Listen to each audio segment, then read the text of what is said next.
Hey y'all, it's me Michael. This is the Origins of Juneteenth. So, no further ado, here I go. Let's do this. Juneteenth, June 19th, also known as Emancipation Day, Freedom Day, or Jubilee Day, honors the day when enslaved black people in Galveston, Texas learned they were free. It is the oldest national commemoration of the end of institutional slavery in the United States. On January the 1st, 1863, President Abraham Lincoln signed the Emancipation Proclamation, freeing enslaved people in Confederate states. In Texas, a Confederate state where there was no large Union Army present. Slavery continued years after the Emancipation Proclamation because many enslaved people in the state were not aware of the news. Finally, in June 1865, Major General Gordon Granger and the Union troops landed in Galveston, Texas, to tell the enslaved people living there that the Civil War had ended and they were now free. In 1866, formerly enslaved black Texans began celebrating the event with an annual Jubilee Day. Festivities today, traditions includes barbecue, public readings, parades, community gatherings, rodeo, street fair, fishing, and more. In June 2021, Juneteenth officially became a federal holiday in the United States. Yeah, that was good. That was real good. Whew.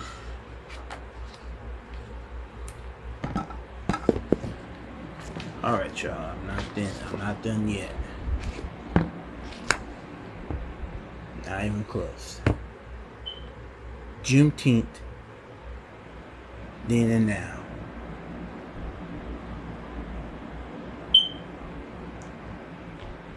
At first, Juneteenth was only celebrated within the African American communities. Celebrators would play games, eat food, and dress in nice clothing to symbolize that they were no longer wore the garments of slavery. Sometimes white landowners would oppose the celebration by refusing to let their newly free workers use their properties. In response, Juneteenth celebration mostly took place at churches or on donated land. Eventually, in the 1890s, sites like Emancipation Park in Houston, Texas, and Booker T.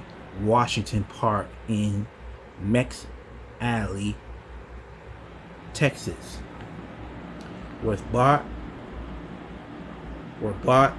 specially for holding Juneteenth holiday, Juneteenth celebration.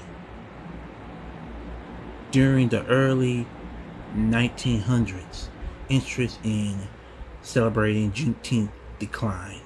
The Emancipation Proclamation was credited with ending slavery, and General Grander's role in freeing the Texas slaves. 2.5 years after the proclamation was widely forgotten. Then in the 1930s, the Great Depression forced many people off the farms and into the cities for jobs. Unless June 19th fell on a weekend, there were very few participation available to celebrate, as they had to go to work.